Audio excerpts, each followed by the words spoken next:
Realme ఫ్యాన్స్‌కు good news. Realme GT 8 pro Aston Martin F one limited edition November 10, 2025న చైనాలో విడుదల కానుంది. ఇది రేసింగ్ ఇన్‌స్పైర్డ్ డిజైన్‌తో మరియు ప్రీమియం ఫీచర్‌లతో వస్తుంది. ఫీచర్ల విషయానికొస్తే ఇందులో స్నాప్‌డ్రాగన్ 8 జెన్ 5 ఎలైట్‌ను వాడారు.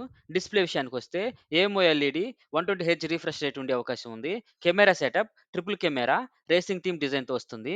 యూఐ కస్టమైజేషన్ ఎఫ్1 ఇన్‌స్పైర్డ్ థీమ్‌లు, యానిమేషన్‌లు ఉంటాయి. ఇది ఎందుకు స్పెషల్ అంటే జీటీ 7 తర్వాత రియల్‌మీ మరియు ఆస్టన్ మార్టిన్ ఎఫ్1 మధ్య రెండవ భాగస్వామ్యం ఇది. ఆటోమోటివ్ బ్రాండెడ్ ఫోన్ల ట్రెండ్ ఇంకా కొనసాగుతుంది. మోటార్ స్పోర్ట్స్ అభిమానులకు ప్రీమియం డిజైన్ కోరుకునే వారికి ఇది ప్రత్యేకంగా రూపొందించబడింది. ఈ ఫోన్ డిజైన్ విషయానికొస్తే కలర్ వచ్చి Aston Martin green, structure dual wing aerodynamic back panel, lime మరియు వైట్ హైలైట్స్ ఉంటాయి. లోగో ఆస్టాన్ మార్టిన్, యాక్రోమో F one team silver wing logo బ్యాక్‌లు ఉంటాయి. Camera module lime green highlights, custom చేయగల కెమెరా రింగ్స్ ఉంటాయి.